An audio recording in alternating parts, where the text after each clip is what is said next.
ಇಬ್ರು ಮಕ್ಕಳು ನನಗೆ. ಒಬ್ಬ ಲಾಕ್ಡೌನ್ ಅಲ್ಲಿ ಇರೋದ. ಏನಾಯ್ತು? ಹಾರ್ಟ್ ಅಟ್ಯಾಕ್ ಇದೇ ಸ್ಪಾಟ್. ಅವ್ನು ಇದ್ದಾಗಲೂ ಮಾಡ್ತಿದ್ದೆ, ಈಗ ಅವ್ನು ಹೋದ್ಮೇಲೆ ಇವಾಗ ನನಗೆ ಇನ್ನೂ ಜಾಸ್ತಿ. ಈಗ ಒಂದೊಂದು ಕಳ್ಕೊಂಡ್ಬಿಟ್ಟಿದ್ದೀನಲ್ವಾ, ಜಾಸ್ತಿ ನಾವು ನಮ್ಮ ಸಂಬಂಧಿಕರು ಯಾರು ಬರಲ್ಲ. ನಮ್ಗೆ ಹೊರಗಡೆ ಜನ ಜಾಸ್ತಿ. ಯಾಕಂದ್ರೆ ಅವ್ನು ಫುಟ್ಪಾತ್ ಅಲ್ಲಿ ಮಾಡ್ತಾನೆ, ಹಂಗೆ ಹಿಂಗೆ ಅಂತ ಅವ್ರ ಮನ್ಸಲ್ಲಿ ಏನಿತ್ತು, ಕೈ ಕೆಳಗಡೆ ಆಗಿ ಹೋಗ್ಬಾರ್ದು. ನಮ್ಮ ಸ್ವತಂತ್ರವಾಗಿ ನಿಂತು ನಾವು ದುಡ್ದು ಸಂಪಾದನೆ ಮಾಡಿ ನಾವು ತಿನ್ಬೇಕು ಇರುವವರೆಗೂ. ಹಾಯ್ ಹಲೋ ನಮಸ್ಕಾರ, ನೀವು ನೋಡ್ತಾ ಇದ್ದೀರಾ freedom Kannada business YouTube channel. ನಾನು ನಿಮ್ಮ ಆಂಕರ್ ಕಿಶೋರ್. ನಾನು ಇವಾಗ ಬನಶಂಕರಿಲಿ ಇರುವಂಥ ಹೊರಗಣಪತಿ ದೇವಸ್ಥಾನದ ಮುಂದೆ ಇದ್ದೀನಿ. ಇಲ್ಲಿ 56 ವರ್ಷದ ಒಬ್ಬರು ವ್ಯಕ್ತಿ, ಅವ್ರಿಗೆ ಸ್ಕಿನ್ ಪ್ರಾಬ್ಲಮ್ ಇದ್ರೂ ಕೂಡ ಯಾವುದೇ ಬಿಸಿಲಿರಲಿ ಚಳಿ ಇರಲಿ 15 ವರ್ಷದಿಂದ ಈ ದೇವಸ್ಥಾನದ ಮುಂದೆ ಬಟ್ಟೆ ವ್ಯಾಪಾರನ ಮಾಡ್ತಾ ಇದ್ದಾರೆ. ಇವರ ಸ್ಟೋರಿ ತುಂಬ ಇಂಟ್ರೆಸ್ಟಿಂಗ್ ಆಗಿದೆ, ತುಂಬ ಇನ್ಸ್ಪೈರಿಂಗ್ ಆಗಿದೆ. ಅದಕ್ಕೋಸ್ಕರ ನಾನು ಇವತ್ತು ಅವ್ರ ಬಿಸ್ನೆಸ್ನ ಎಕ್ಸ್ಪ್ಲೇನ್ ಮಾಡೋಣ, ಅವ್ರ ಜೊತೆ ಮಾತಾಡೋಣ ಅಂತ ಬಂದಿದ್ದೀನಿ. ಸೊ ಬನ್ನಿ. ನಮಸ್ಕಾರ ಸರ್. ನಮಸ್ಕಾರ ಸರ್. ತಮ್ಮ ಹೆಸರು? ಅಪ್ಪಾಜಿ. ನಿಮ್ಮ ವಯಸ್ಸು ಎಷ್ಟು ಸರ್? 56. ಎಷ್ಟು ವರ್ಷದಿಂದ ಈ ವ್ಯಾಪಾರ ಮಾಡ್ತಾ ಇದ್ದೀರಾ? 15 ವರ್ಷದಿಂದ. 15 ವರ್ಷದಿಂದ. ಈ ಜಾಗಕ್ಕೆ ಬಂದು ಎಷ್ಟು ವರ್ಷ ಆಯಿತು? ಅದೇ ಈ ಜಾಗಕ್ಕೆ ಬಂದು 15 ವರ್ಷ ಆಯ್ತು. ಮೊದಲು ಸೇಲ್ಸ್ ಮ್ಯಾನ್ ಆಗಿತ್ತು. ಓಕೆ, ಅದು ಎಷ್ಟು ವರ್ಷ ಮಾಡಿದ್ರಿ? ಅದು ಒಂದು 17 ವರ್ಷ ಮಾಡಿತ್ತು. 17 ವರ್ಷ ಮಾಡಾದ್ಮೇಲೆ ತಿರ್ಗಿ 15 ವರ್ಷ ಆಯ್ತು. ಓಕೆ, ಏನು ಬಿಟ್ರಿ ಅದನ್ನ? ಪೇಮೆಂಟ್ ಕಮ್ಮಿ. ಈಗ ಸ್ವಂತ ಬಿಸ್ನೆಸ್ ಮಾಡಿದ್ರೆ ಎಕ್ಸ್ಟ್ರಾ ಏನಾದ್ರು ಸಿಕ್ಕರೆ ನಮಗಿದು ನಮಗೂ ಎಲ್ಲ ಕಲ್ತ್ಕೊಂಡಿದ್ನಲ್ಲ, ಎಲ್ಲ ಭಾಷೆ ತರ ಈ ವ್ಯಾಪಾರ ಮಾಡಿದ್ರೆ ಎಷ್ಟು ಸಿಗುತ್ತೆ ಎಷ್ಟು ಸಿಗಲ್ಲ ಅನ್ನೋದೆಲ್ಲ ಗೊತ್ತಾಯ್ತು. ಗೊತ್ತಾದ್ಮೇಲೆ ನಾನೇ ಓನ್ ಆಗಿ ಮಾಡ್ಬೋದಲ್ಲ ಅಂತ ಮಾಡ್ತಾ ಇದ್ದೆ. Okay okay. ನೀವು ಕೆಲಸ ಬಿಟ್ಟು ಬಿಸ್ನೆಸ್ ಮಾಡ್ಬೇಕು ಅನ್ಕೊಂಡಾಗ ಈ ಬಟ್ಟೆ ಬಿಸ್ನೆಸ್ ಮಾಡ್ಬೇಕು ಅಂತ ಯಾಕೆ ಅನ್ಕೊಂಡ್ರಿ? ಅಂದ್ರೆ ಇದ್ರಲ್ಲಿ ನನಗೆ ಆ ಥರ ಇದಿತ್ತು. ಒಂಥರ ಈ ಬಟ್ಟೆಯಲ್ಲಿ ಯಾವುದೋ ವೇಸ್ಟ್ ಆಗಲ್ಲ, ಇದು ಮಾಡಾಗಲ್ಲ, ಬಿಸಾಕೋದು ಐಟಮ್ ಯಾವುದೂ ಇಲ್ಲ, ಯಾವತ್ತಿದ್ರು ದುಡ್ಡೇ ಇದು. ನೀವು ಬಟ್ಟೆ ವ್ಯಾಪಾರ ಮಾಡ್ಬೇಕಂತ ಡಿಸೈಡ್ ಮಾಡಿದಾಗ ಸ್ಟಾರ್ಟಿಂಗ್ ಡೇಸ್ ತಯಾರಿ ಏನೇನ್ ಮಾಡ್ಕೊಂಡ್ರಿ? ತಯಾರಿ ಏನಂದ್ರೆ ಮಾಮೂಲಿ ಸ್ವಲ್ಪ ಒಂದೇ ಸತಿ ಬಂಡವಾಳ ಹಾಕಕ್ಕಾಗಿಲ್ಲ. ಒಂದು 5,000 ರೂಪಾಯಿ ಬಂಡವಾಳ ಹಾಕಿದ್ವಿ. ಹೋಯ್ತಾ ಯಾವ ಐಟಮ್ ಇಲ್ಲಿ ಪಬ್ಲಿಕ್ ಅಲ್ಲಿ ಕೇಳ್ತಾರೆ ಇಲ್ಲ ಅನ್ನೋದು ಗೊತ್ತಾಯ್ತು. ಆ ಐಟಮ್ ತಂದು ವ್ಯಾಪಾರ ಮಾಡ್ತಾ ಇದ್ವಿ. Okay okay. ನಿಮ್ಗೆ ಬಿಸ್ನೆಸ್ ಸ್ಟಾರ್ಟ್ ಮಾಡ್ಬೇಕಂದ್ರೆ ನಿಮ್ಗೆ ಸ್ಫೂರ್ತಿ ಎಲ್ಲಿಂದ ಸಿಕ್ತು? ಸ್ಫೂರ್ತಿ ಅಂದ್ರೆ ನಮ್ಮ ಗುರು ಫಸ್ಟ್ ಅಂಗಡಿಗೆ ಸೇರಿದ್ನಲ್ಲ, ಅವರು ನಮ್ಗೆಲ್ಲ ಹೇಳ್ಕೊಟ್ರು.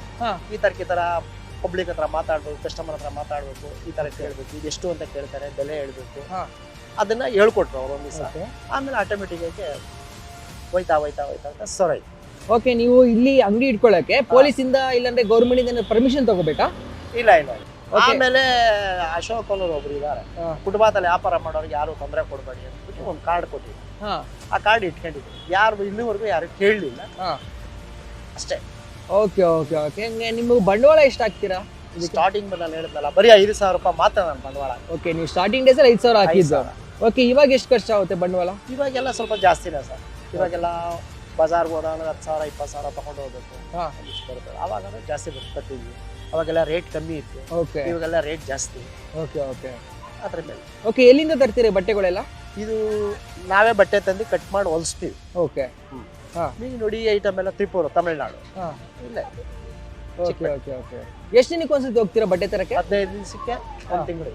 ಓಕೆ, ನೀವು 15 ದಿವಸಕ್ಕೆ ಹೋಗಿ ಬಟ್ಟೆ ತಂದಾಗ ಎಷ್ಟು ದಿನಕ್ಕೆ ಖಾಲಿ ಆಗುತ್ತೆ ಅದು? 15 ದಿವಸಕ್ಕೆ ಆಗುತ್ತೆ. ಒಂದು ತಿಂಗಳು 1-2 ತಿಂಗಳು ಆಗುತ್ತೆ. ಬಟ್ ಕಟ್ ಸೈಜ್ ಇರುತ್ತಲ್ಲ, ಒಂದು 50 ಪೀಸ್ ತಂದಿರ್ತೀವಿ, ಅದ್ರಲ್ಲಿ 20 ಪೀಸ್ ಖಾಲಿ ಆಗಿರುತ್ತೆ, 25 ಪೀಸ್ ಇರುತ್ತೆ. ಅದ್ರ ಜೊತೆಗೆ ಇನ್ನೊಂದು ಸ್ವಲ್ಪ ತಂದು ಹಾಕೋದು, ಬೇರೆ ಡಿಸೈನ್ಸ್. Okay okay. ಅಂಡ್ ನೀವು ಬಟ್ಟೆ ಒಂದೇ ಮಾರೋದಾ ಇಲ್ಲಿ? ಬಟ್ಟೆ ಬಿಟ್ಟು ಇನ್ನು ಬೇರೆ ಏನು ಮಾಡ್ತಿಲ್ಲ? ಇದು ಬಿಟ್ಟು ಅಂದ್ರೆ flag, Indian flag, Karnataka flag ಎಲ್ಲ ಬಾವುಟ. ಯಾರು ನಮ್ಮ ಕರ್ನಾಟಕದಲ್ಲಿ ಏನೇನು ಬಾವುಟಗಳು ಸೇಲ್ ಮಾಡ್ತಾರೆ ಅವೆಲ್ಲ ತಂದು ಇಟ್ಟಿದ್ದೀನಿ. ಆ ಟೈಮಲ್ಲಿ ಅದನ್ನು ಮಾಡ್ತೀನಿ, ಇದನ್ನು ಮಾಡ್ತೀನಿ, ಎರಡುವೆ. ಓಕೆ, ನೀವು ಆಡ್ತಾ ಇದೆ ಅಂದ್ರೆ ಬಟ್ಟೆ ಮೇಲೆ ಇನ್ವೆಸ್ಟ್ ಮಾಡ್ತಾ ಇರ 15,000 20,000 ಅಂತ. ಅದನ್ನ ಬಿಟ್ಟು ಬೇರೆ ಏನು ಇನ್ವೆಸ್ಟ್ಮೆಂಟ್ ಇದೆಯಾ? ಗಾಡಿ ಅವೆಲ್ಲ ಏನಿಲ್ಲ. ಇವಾಗೆಲ್ಲ ಫಸ್ಟ್ ಎಲ್ಲ ರೆಡಿ ಮಾಡಿಸ್ಕೊಬಿಟ್ಟಿದ್ದೇವೆ. ಇದೆಲ್ಲ ಇದನ್ನ ವ್ಯಾಪಾರ ಮಾಡ್ಬೇಕಂದ್ರೆ ಇವೆಲ್ಲ ಇಟ್ಕೊಳ್ಳೇಬೇಕು. ಎಲ್ಲ ರೆಡಿ ಮಾಡ್ಕೊಂಡ್ರೆ ಇಟ್ಕೊಂಡು ಕುತ್ಕೋಬೇಕು. ಅಂದ್ರೆ ನೀವು ಯಾರೇ ಒಬ್ರು ಬಿಸ್ನೆಸ್ ಸ್ಟಾರ್ಟ್ ಮಾಡ್ತಾ ಇದಾರೆ ಅಂದ್ರೆ ಸಮಾಜ ಅವ್ರದ್ದು ಸ್ವಲ್ಪ ಡಿಫ್ರೆಂಟ್ ಆಗಿ ಟ್ರೀಟ್ ಮಾಡುತ್ತೆ ಅವ್ರನ್ನ. ಯಾಕಂದ್ರೆ ಅವ್ನು ಕಷ್ಟಪಡ್ತಾ ಇದ್ದಾನೆ ಅಂತ. ಅದ್ರಲ್ಲಿ ನಿಮ್ಗೆ ಇಷ್ಟು ವಯಸ್ಸಾದ್ಮೇಲೆ ಇಲ್ಲಿ ಬಂದು ಫುಟ್ಪಾತ್ ಅಲ್ಲಿ ವ್ಯಾಪಾರ ಮಾಡ್ತಾ ಇದ್ದಾರೆ ಅಂದ್ರೆ ನಿಮ್ಗೂ ಸಮಾಜ ಹೆಂಗ್ ನೋಡ್ತಾ ಇತ್ತು? ನಿಮ್ಮ ಸ್ನೇಹಿತರು, ನಿಮ್ಮ ಸಂಬಂಧಿಕರೆಲ್ಲ ಹೆಂಗ್ ಟ್ರೀಟ್ ಮಾಡ್ತಾ ಇದ್ರು? ಅಂದ್ರೆ ಜಾಸ್ತಿ ನಾವು ನಮ್ಮ ಸಂಬಂಧಿಕರು ಯಾರು ಬರಲ್ಲ, ನಮ್ಗೆ ಹೊರಗಡೆ ಜನ ಜಾಸ್ತಿ. ಯಾಕಂದ್ರೆ ಅವ್ನು ಫುಟ್ಪಾತ್ ಅಲ್ಲಿ ಮಾಡ್ತಾನೆ, ಹಂಗೆ ಅಂತ ಅವ್ರ ಮನ್ಸಲ್ಲಿ ಏನಿತ್ತು. ಬಟ್ ನನಗಿದೆ ಎಲ್ಲಿ ಮಾರ್ದೇನು, ಊಟ ಹಾಕೊಂಡು ತುಂಬ ನಿದ್ದೆ ಸಾಕು, ಬೇರೆ ಇನ್ನೇನು ಬೇಡ. ನಮ್ಗೆ ಇದ್ರಲ್ಲೂ ಊಟ ಮಾಡ್ತಾ ಇದೀವಿ, ಹೊಟ್ಟೆ ತುಂಬ, ಯಾವ ತೊಂದರೆ ಏನಿಲ್ಲ. ನಮ್ಮ ಸಂಬಂಧರು ಬರ್ಲಿ ಬರ್ದಲ್ಲಿ ಹುಬ್ಳಿಗೆ ಬರ್ತಾ ಇದಲ್ಲ, ಅದೇ ಸಾಕು ನಮ್ಗೆ. ಬೇರೆಯವ್ರು ಬಂದು ಅಯ್ಯೋ ಅಂತಾರಲ್ಲ, ನಮ್ಗೆ ಅಷ್ಟು ಸಾಕು. ನಮ್ಮವ್ರಲ್ಲಿ ಬಿಡ್ಲಿ, ಅದು ನಾವು ಕೇರೆ ಮಾಡಕ್ ಹೋಗಲ್ಲ. ನಾವ್ ಯಾರು ಬೇಕಾದ್ರೂ ಇದು ಮಾಡೋದು. ನಮ್ಮ ಕೆಲಸ ಏನು, ನಾವೇನು ಅಷ್ಟೇ. ಓಕೆ, ನೀವು ವ್ಯಾಪಾರ ಮಾಡೋದ್ರಲ್ಲಿ ನಿಮ್ಮ ಸಿಹಿ ಘಟನೆ ಯಾವ್ದಾದ್ರು ಇದ್ರೆ ಬೆಸ್ಟ್ ಇದೆ ಇಂಥ ಅದನ್ನ ಒಂದಿನ ನಾನು ಇವತ್ತಿಗೂ ನೆನ್ಸ್ಕೊತೀನಿ ಅಂತ ಅಥವಾ ಯಾವ್ದಾರು ಒಂದು ದಿನ ಇದೆಯಾ? ನಿಮಗೆ ಇದರಲ್ಲಿ ಯುಗಾದಿ ಹಬ್ಬ ಒಂದೇ, ಹಾಂ ಆ ಟೈಮಲ್ಲಿ ಬಿಸ್ನೆಸ್ ಚೆನ್ನಾಗಾಗುತ್ತೆ. ಮೊದಲೆಲ್ಲ ಚೆನ್ನಾಗಿ ನಡೀತಿತ್ತು, ಹಾ. ಇವಾಗ ಸ್ವಲ್ಪ ಡಲ್ ಇದೆ ಬಿಸ್ನೆಸ್. ಓಕೆ ಒಂದು 5-6 ವರ್ಷದಿಂದ ಈ ಸಲ ವ್ಯಾಪಾರ ಏನು ಕೇಳಕ್ ಹೋಗ್ತೀವಿ. ಓಕೆ ಮೊದಲು ವ್ಯಾಪಾರ ಮಾಡ್ತಿದ್ವಿ, ತಿಂಗಳಲ್ಲಿ 3 ಸತಿ ಬಜಾರ್ಗೆ ಹೋಗ್ತಿದ್ವಿ, ಹಾಂ ಇವಾಗ ಒಂದೇ ಸತಿ ಹೋಗೋದು. ಓಕೆ, ಹಬ್ಬದ ಟೈಮಲ್ಲಿ ಜಾಸ್ತಿ ಹೋಗ್ತೀರಾ? ಜಾಸ್ತಿ ಹೋಗ್ತೀವಿ. ಓಕೆ, ಈ ಕೊರೋನಾ ಟೈಮಲ್ಲೆಲ್ಲ ಏನು ಮಾಡಿದ್ರಿ ನೀವು? ಕೊರೋನಾ ಟೈಮಲ್ಲಿ ಆ ಗಾಡಿನೇ ಹಾಕಿಲ್ಲ, ಯಾಕಂದ್ರೆ ಫುಟ್ಪಾತಲ್ಲಿ ಹಾಕೋ ಗಾಡಿ ಬಿಡ್ತಿರ್ಲಿಲ್ಲ, ಓಕೆ ಓಕೆ. ಮನೆಯಲ್ಲ ಆರಾಮ. ಅಂದ್ರೆ ನಿಮ್ಮ ಮನೆಗೆ ಇದೊಂದೇ ಇನ್ಕಮ್, ಮನೆ ನಡೀತಿರೋದೇ ಈ ವ್ಯಾಪಾರದಿಂದನಾ? ಇದೆ, ಬೇರೆ ಇನ್ಯಾವುದು. ಓಕೆ, ಲಾಕ್ಡೌನ್ ಅಲ್ಲಿ ಏನ್ ಮಾಡಿದ್ರಿ ಅಂತ? ಏನ್ ಮಾಡೋ ಸರ್, ಏನು ಅಷ್ಟೋ ಇಷ್ಟೋ ಸ್ವಲ್ಪ ಇಟ್ಕೊಂಡಿದೀವಿ, ಹಾ. ಅದನ್ನ ಹೆಂಗೋ ತಿನ್ಕೊಂಡು ಕಾಲ ಕಳ್ಕೊಂಡು ಓದ್ಬಿಟ್ಟು ಓಕೆ ಅಷ್ಟೇ. ಇಫ್ ಇನ್ ಕೇಸ್ ಮತ್ತೆ ಏನಾದ್ರು ಲಾಕ್ಡೌನ್ ಆದ್ರೆ ಅಂತ ಸಿಚುವೇಶನ್ ಬಂದ್ರೆ, ಈಗ ಅದನ್ನ ಏನಾದ್ರು ಈಗ ಆಲ್ರೆಡಿ ಆಗ್ಬಿಟ್ಟಿದ್ಯಲ್ಲ, ಹಾ. ಏನೋ ಮತ್ತೆ ತಯಾರಿನ ಮಾಡ್ಕೊಂಡಿದ್ರ ಪ್ಲಾನ್ ಆ ತರದ್ ಏನಾದ್ರು ಪರಿಸ್ಥಿತಿ ಇಲ್ಲ ಸರ್, ಬಂದ್ರೆ? ಆ ಥರ ಇನ್ನೂ ಏನೂ ಮಾಡ್ಕೊಂಡಿಲ್ಲ. ಓಕೆ ಸರ್, ಇನ್ನೂ ಏನು ಮಾಡ್ಕೊಂಡಿಲ್ಲ. ಸರಿ ಸರ್. ಅಂದ್ರೆ ನೀವು ಈ ವ್ಯಾಪಾರ ಮಾಡ್ತಾ 15 ವರ್ಷದಿಂದ ಇದೇ ಇಲ್ಲಿ ನಿಂತ್ಕೊಂಡು ಮಾಡ್ತಾ ಏನ್ ಕಲಿತ್ರಿ ಸರ್ ನೀವು ವ್ಯಾಪಾರದಲ್ಲಿ?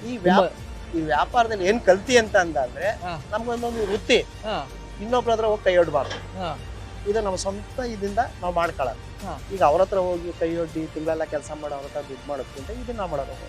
ಏನೇನು ಇದ್ರ ಬಗ್ಗೆ ಎಲ್ಲ ತಿಳ್ಕೊಂಡಿದೀವಲ್ಲ, ಹಾ. ತಿಳ್ಕೊಂಡು ಇದು ಬಿಟ್ಟು ನಾವು ಬೇರೆ ಯಾವ ಬಿಸ್ನೆಸ್ಗೂ ಹೋಗಕ್ಕಾಗಲ್ಲ. ಹಾ. ಬಟ್ಟೆ ಒಂದೇ ನಮ್ಗೆ ಲೈನಲ್ಲಿ ಇದ್ದಿತ್ತು, ಹಾ. ಅದೇ ನಮ್ಮ ಮೈಂಡಲ್ಲಿ ಇದೆ. ಈಗ ಇದು ಎಲ್ಲೆಲ್ಲಿಂದ ಬರ್ತದೆ, ಯಾವ ಕಡೆಯಿಂದ ಬರ್ತದೆ ಎಲ್ಲ ಗೊತ್ತು, ಹಾ ಆದ್ರೆ ಅವರೇ ನಮಗೆ ಇಲ್ಲಿಗೆ ತಂದು ಕೊಡ್ತಾರೆ. ಓಕೆ. ನಾವು ಹೋಗುವಷ್ಟೇ ಇಲ್ಲ. ಈಗ ಈ ಫ್ಲಾಗ್ ಬೇಕು, ಹಾ. ಈಗ ಬಜಾರ್ಗೆ ಹೋಗ್ಬಿಟ್ಟಾದ್ರೆ ಹಾ. ಇಷ್ಟು ಮೀಟರ್ ಬಟ್ಟೆ, ಹಾ. ಇಷ್ಟಿಗೆ ಒಂದು 10,000 ಫ್ಲಾಗ್ ಬೇಕು ನಮಗೆ, ಹ್ಮ್ ಅವ್ರಿಗೆ ಅಡ್ವಾನ್ಸ್ ಕೊಡೋದು. ಅವ್ರು ಇಂಥ ಡೇಟಿಗೆ ಬನ್ನಿ ಬಂದು ತೊಗೊಂಡೋಗಿರ್ತಾರೆ, ಅವರೇ ಎಲ್ಲ ಹೊಲ್ದಿ ಸ್ಟಿಚ್ ಮಾಡಿ ಎಲ್ಲ ಸೊ ಏನೇನೆಲ್ಲ ಮಾಡ್ತೀರಾ ಸರ್ ನೀವು? ಮಾರೋದು. ಹಾ. ಫುಲ್ ಪ್ಯಾಂಟ್, ಹಾ ನೈಟ್ ಪ್ಯಾಂಟ್, ಅದು okay T shirts, okay half knicker. Okay. ಇದು ಬಿಟ್ಟ ಅಂದರೆ ಮಾಮೂಲಿ ಹಾ. ಮಾಸ್ಕ್, ಹಾ ಆಮೇಲೆ ಅಂಡರ್ವೇರ್ಸು, ಬನೀನ್ಸು, ಹಾ ಲುಂಗಿ, ಟವಲ್, ಓಕೆ. ಅವೆಲ್ಲ ಮಾರ್ತೀವಿ. ಯಾರ ಕೇಳಿದವ್ರಿಗೆ ತಂದು ಕೊಡೋದು, ಯಾಕಂದ್ರೆ ಇಲ್ಲಿ ಆ ರೇಟ್ಗೆ ಹೋಗಲ್ಲ. ಹಾ ಬಟ್ ಯಾರು ಒಳ್ಳೆಯವ್ರು ಬರ್ತಾರೆ, ಸರ್ ತಂದು ಕೊಡಿ ಸರ್ ಅಂದರೆ ಬಜಾರಿಂದ ಹೋಗಿ ತಂದು ಕೊಡೋದು. ಅಂಡರ್ವೇರು, ಬನೀನು, ಲುಂಗಿ, ಟವಲ್ಸ್, ಏನು ಬೇಕು ಅವ್ರಿಗೆ ಬಟ್ಟೆ ಐಟಮ್ ಏನು ಬೇಕು ತಂದು ಕೊಡೋದು. ಓಕೆ ಸರ್, ನನ್ನ ಹತ್ರ ಒಂದು ಪ್ರಶ್ನೆ ಇದೆ. ಹಾಂ ಹೇಳಿ. ಈ ತರ ಬಟ್ಟೆ ಅಂಗಡಿಗಳು ತುಂಬಾ ಸಿಗ್ತಾವಿಲ್ಲ, ಹೌದು. ಇಲ್ಲಿ ಫುಟ್ಪಾತ್ ಮೇಲೆ ಆಗೋದು ತುಂಬಾ ಸಿಗುತ್ತೆ. ಹೌದು. ಅವ್ರು ಎಲ್ಲಾ ಬಿಟ್ಟು ನಿಮ್ಮಂಗೆಲೆ ಬಂದ್ ಬಟ್ಟೆ ತಗೋಬೇಕಂದ್ರೆ ಈ ತರ ಏನ್ ಸ್ಟ್ರಾಟಜಿ ಅಂದ್ರೆ- ಐಡಿಯಾ ಯಾವ ಉಪಯೋಗಿಸ್ತೀರಾ?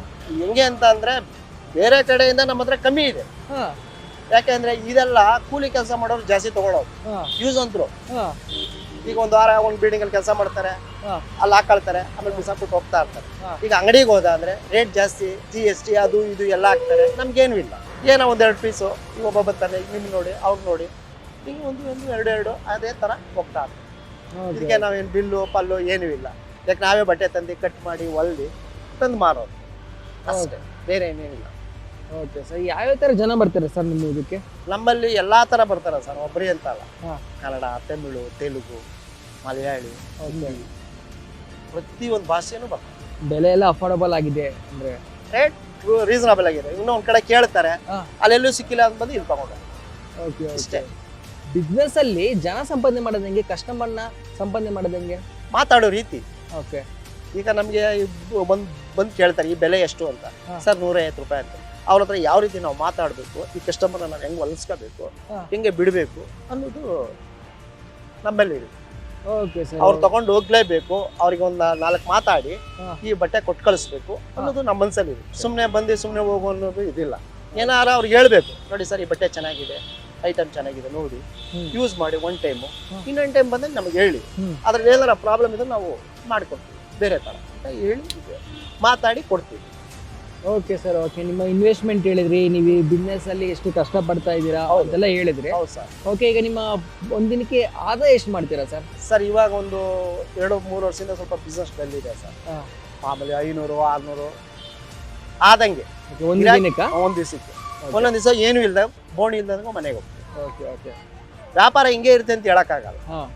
ಈಗ ತಿಂಗಳಲ್ಲಿ 31 ದಿವಸನೂ ಒಂದೇ ಥರ ಇರ್ತದೆ ಅಂತ ಅನ್ಕೊಳ್ಳೇಬಾರ್ದು. Okay okay. ನಮ್ಮ ಡ್ಯೂಟಿ ಮಾಡಬೇಕು, ಮಾಡ್ತಾ ಇದ್ದೀವಿ. Okay okay. ಒಂದು ದಿವಸ ಜಾಸ್ತಿನೂ ಆಗ್ಬೋದು, ಒಂದು ದಿವಸ ಸ್ವಲ್ಪ ಆಗ್ಬೋದು, ಇನ್ನೊಂದು ಸ್ವಲ್ಪ ಏನೂ ಇಲ್ಲ ಆಗ್ಬೋದು. ಓಕೆ. ಈಗ ಈ ಬಿಸಿಲಿಗೆ ನಾನು ಬರೋಕ್ಕೂ ಹೋಗೋದು, ಈ 3 ಗಂಟೆ ಮೇಲೆ ಬರೋದು. ಹಾಂ. ಯಾಕೆ ಬಿಸಿಲು ಅವತ್ತು ತಡೆಯೋಕ್ಕಾಗಲ್ಲ. ಹಾಂ. ಅದಕ್ಕೋಸ್ಕರ ಸ್ವಲ್ಪ ಗಾಳಿ ಇತ್ತು ಎಲ್ಲ ನಮಗೆ ಬೇಕಾಗುತ್ತೆ. 3-4 ಗಂಟೆಗೆ ಬಂದು ವ್ಯಾಪಾರ ಮಾಡ್ಕೊಂಡು ಮನೆಗೆ ಹೋಗ್ತೀವಿ. ಓಕೆ. ಅಂದಾಜು ಒಂದು ತಿಂಗಳಿಗೆ ಎಷ್ಟು ಆದಾಯ ಮಾಡ್ತೀರಾ ಸರ್? ಒಂದು ತಿಂಗಳಿಗೆ ನಾನು ಹೆಂಗೆ ಮಾಡಿದ್ರು ಕೂಡ ಒಂದು 30,000 ರೂಪಾಯಿ ವ್ಯಾಪಾರ ಮಾಡ್ತೀವಿ ಸರ್. ಓಕೆ ಇವಾಗಿನ ಸಿಚುವೇಶನ್ ಇದೆ, ಇವಾಗಿನ ತಕ್ಕ ಮಟ್ಟಿಗೆ ಒಂದು 30,000 ರೂಪಾಯಿ ವ್ಯಾಪಾರ ಮಾಡ್ತೀವಿ. ಅಂಡ್ ಈಗ ನಿಮ್ಮನ್ನ ನೋಡ್ಬಿಟ್ಟು ಈ ವಿಡಿಯೋ ನೋಡಿದವರೆಲ್ಲ ನೀವು ಈ ವಯಸ್ಸಲ್ಲಿ ಕಷ್ಟ ಪಡ್ತಾ ಇದೀರಾ, ನಾವು ನಿಮ್ಮನ್ನ ನೋಡ್ಬಿಟ್ಟು ಏನಾದ್ರು ಸ್ಫೂರ್ತಿಯಾಗಿ ತಗೊಂಡು ನಾನೊಂದು ಬಿಸ್ನೆಸ್ ಮಾಡ್ಬೇಕು ಅಂತ ನೋಡಿರ್ತಾರಲ್ಲ, ಅಂತವ್ರು ನೀವೇನಾದ್ರು ಮಾದರಿಯ ಇದು ಅಂತ ನೋಡಿ ಏನೋ ಸಜೆಷನ್ ಕಿವಿ ಮಾತಾಡಿ ಹೇಳಕ್ ಇಷ್ಟಪಡ್ತೀರಾ? ಸರ್ ಅವ್ರು ಬಂದು ನಮ್ಮನ್ನು ಕೇಳಿದ್ರೆ ನಾವು ಹೇಳ್ತೀವಿ, ಹೆಂಗಪ್ಪ ಮಾಡ್ತಾ ಇದೀವಿ, ಎಲ್ಲಿಂದ ತೆಗ್ತಾ ಇದೆಯಾ, ಯಾವ ರೀತಿ ಇದೆ ವ್ಯಾಪಾರ, ಏನಿದೆ ಅಂತ ಕೇಳಿದ್ರೆ ಹೇಳ್ತೀವಿ. ಯಾಕಂದ್ರೆ ನೋಡ್ತೀವಿ, ವ್ಯಕ್ತಿ ನೋಡ್ಬಿಟ್ಟು ಅವ್ನು ಒಳ್ಳೆ ತಂದಲ್ಲಿ ಎಲ್ಲ ಕೇಳ್ದ ಅಂದ್ರೆ, ನೋಡಪ್ಪ ಇದಿಷ್ಟು ಬಟ್ಟೆ ನೋಡಿ ಇಂಥ ಕಡೆ ಸಿಗುತ್ತೆ, ನೀನು ತಂದು ಮಾರು, ನಿನಗೆ ಒಂದು 4 ಕಾಸು ಸಿಗುತ್ತೆ ಅಂತ ಹೇಳ್ತೀವಿ. ಓಕೆ ಸರ್, ನಾವು ವಿಡಿಯೋ ಮಾಡ್ತಿರೋ ಉದ್ದೇಶನೇ ಅದು. ವಿಡಿಯೋದಲ್ಲಿ ನೋಡ್ತಿರೋರೆಲ್ಲ ನಿಮ್ಮ ಡೀಟೇಲ್ಸ್ ಎಲ್ಲ ಹೇಳಿದೀವಲ್ಲ, ಎಲ್ಲಿಂದ ತರಬೇಕು, ಏನೇನು ಮಾಡಬೇಕು ಅಂತ. ಸೊ ಅಂಥವ್ರಿಗೆ ಆ ಧೈರ್ಯ ಎಲ್ಲಿಂದ ತಗೋಬೇಕು, ಬಿಸ್ನೆಸ್ ಮಾಡಬೇಕು ಅಂದ್ರೆ ಏನೇನು ಧೈರ್ಯ ತಗೋಬೇಕು, ಅಂಡ್ ಕಿವಿ ಮಾತುಗಳು. ಧೈರ್ಯ ಅಂದ್ರೆ ಈ ಬಿಸ್ನೆಸ್ ಬಂದ ಮೇಲೆ ಏನಾದ್ರು ಒಂದು ಸಾಧನೆ ಮಾಡಬೇಕು ಅನ್ನೋದೊಂದು ನಮ್ಮಲ್ಲಿ ಇರಬೇಕು. ಇವ್ರ ಮಾತು ಕೇಳಕ್ ಹೋಗ್ಬೇಕು. ಓಕೆ, ಅದು ಲಾಸ್ ಆಗುತ್ತೋ ಆದಾಯ ಆಗುತ್ತೋ ಅದು ಬೇರೆ ಪ್ರಶ್ನೆ. ಬಟ್ ಈ ಬಿಸ್ನೆಸ್ ಮಾಡ್ತಾ ಇದೀವೋ ಇದರಲ್ಲಿ ಇಂಪ್ರೂವ್ ಆಗೋದು ಬಿಡೋದು ದೇವ್ರಿಗೆ ಬಿಟ್ಟು, ನಮ್ಮ ಕೈಲಿ ಏನಿದೆ ಏನು ನಮ್ಮ ಕರ್ತವ್ಯ ನಾವೇನು ಮಾಡ್ಬೇಕು ಅದಕ್ಕೆ ಪ್ರತಿನಿತ್ಯ ಮಾಡಬೇಕು ಅಷ್ಟೇ. Okay sir, okay. ನಿಮ್ಮ ಫೈನಲ್ ಮಾತಿದೆಗಳೇ, ಯುವಕರುಗಳೆಲ್ಲ ಬಿಸ್ನೆಸ್ ಮಾಡಬೇಕು ಅಂತಿದ್ದವ್ರಿಗೆ ನಿಮ್ಮ ಮೋಟಿವೇಶನ್ ಇದೆ. ಆ್ಯಂಡ್ ನಿಮ್ಮ ಫ್ಯೂಚರ್ ಪ್ಲಾನ್ಗಳು ಏನಾದ್ರು ಇದೆಯಾ ಸರ್? ಇದನ್ನ ದೊಡ್ಡ ಅಂಗಡಿ ಮಾಡಬೇಕು ಅಂತಾರೆ ಏನಾದ್ರು? ಸರ್ ಏನಿಲ್ಲ ಸರ್, ಇರೋದು ಒಬ್ಬ ಮಗನಿಗೆ ಮಾಡಿಕೊಟ್ಟಿದ್ದೀನಿ, ಚೆನ್ನಾಗಿದ್ದಾನೆ, ಏನು ತೊಂದರೆ ಇಲ್ಲ. 2 ಮಕ್ಕಳು ನನಗೆ, ಒಬ್ಬ ಮಗ ಲಾಕ್ಡೌನಲ್ಲಿ ತೀರೋದ, ಏನಾಯ್ತು? ಒಂದು ಹಾರ್ಟ್ ಅಟ್ಯಾಕ್ ಇದೇ ಸ್ಪಾಟ್. ಏನಾಗಿತ್ತು ಹಾರ್ಟ್ ಅಟ್ಯಾಕ್? ಏನು ಮಾಡ್ತಾ ಇದ್ರು ಅವರು? ಅವರು ಡ್ರೈವರ್, ಒಂದು ಇನೋವಾ ಕಾರ್ ಇತ್ತು, ಒಂದು TT ಇತ್ತು, ಟೂರಿಸ್ಟ್ ಮಾಡ್ತಿತ್ತು. ಬಟ್ ಅನ್ಎಕ್ಸ್ಪೆಕ್ಟೆಡ್ ಬೆಳಿಗ್ಗೆ ಇಬ್ರು ಜೊತೆಲಿ ಬಂದು ಕೂತ್ಕೊಂಡು 4 ಗಂಟೆ 5 ಗಂಟೆ ಸಮಯದಲ್ಲಿ ಸ್ವಲ್ಪ ಕೆಂಬುದ ಅಷ್ಟೇ. ಕೆಂಬಿದ ತಕ್ಷಣ ವಾಮಿಟ್ ಆಯಿತು. ನಾನು ಯಾಕಪ್ಪ ಅಂದೆ, ಯಾಕೋ ವಾಮಿಟ್ ಆಯ್ತಪ್ಪ ಅಷ್ಟೇ. ಇಲ್ಲಿಂದ ಕರ್ಕೊಂಡಾಗ ಅಲ್ಲಿ ಕ್ಲಿನಿಕ್ ಇತ್ತು, ತೋರಿಸ್ದೆ.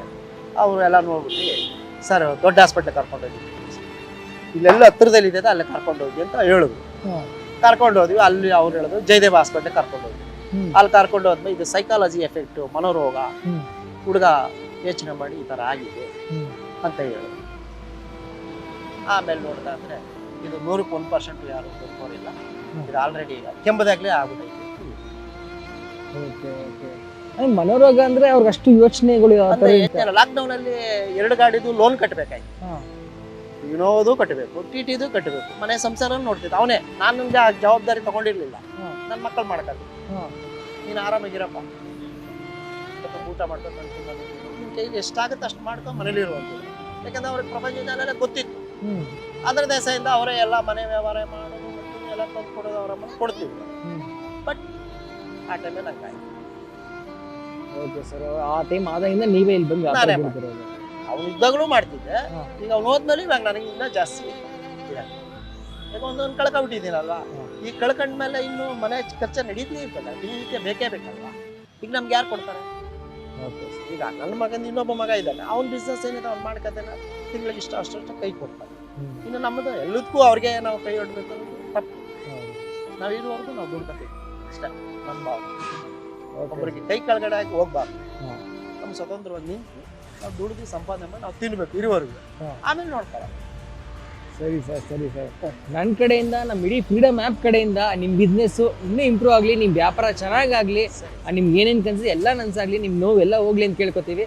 ನಿಮ್ಮ ಟೈಮ್ ಕೊಟ್ಟು ನಮ್ಮ ಜೊತೆ ಮಾತಾಡಿದ್ದಕ್ಕೆ thank you so much sir. ನೋಡಿದ್ರಲ್ಲ, ಅಪ್ಪಾಜಿ ಅವರು 56 ವರ್ಷದಲ್ಲಿ ಎಷ್ಟು ಕಷ್ಟಪಟ್ಟು ಇಷ್ಟಪಟ್ಟು ಒಂದು ಬಿಸ್ನೆಸ್ನ ಮಾಡ್ತಾ ಇದ್ದಾರೆ ಅಂತ. ಈ ವಿಡಿಯೋ ನೋಡಿ ನಿಮ್ಮೆಲ್ರಿಗೂ ಒಂದು ರೀತಿ ಮೋಟಿವೇಶನ್ ಸಿಕ್ಕಿರುತ್ತೆ, ನಿಮಗೂ ಲೈಫಲ್ಲಿ ಏನಾದ್ರು ಸಾಧನೆ ಮಾಡಬೇಕು ಅಂತ ಅನಿಸಿರುತ್ತೆ ಅಂತ ನಾನು ಅನ್ಕೋತಾ ಇದ್ದೀನಿ. ಈ ವಿಡಿಯೋನ ನಿಮ್ಮ ಫ್ರೆಂಡ್ಸು ಫ್ಯಾಮಿಲಿ ಎಲ್ರಿಗೂ ಶೇರ್ ಮಾಡಿ. ಆ್ಯಂಡ್ ಫ್ರೀಡಮ್ ಆ್ಯಪ್ನ ಡೌನ್ಲೋಡ್ ಮಾಡಿ ಕೂಡ ಹೇಳಿ. And freedom Kannada business YouTube ಚಾನಲ್ನ ಸಬ್ಸ್ಕ್ರೈಬ್ ಮಾಡೋಕ್ಕೆ ಕೂಡ ಹೇಳಿ.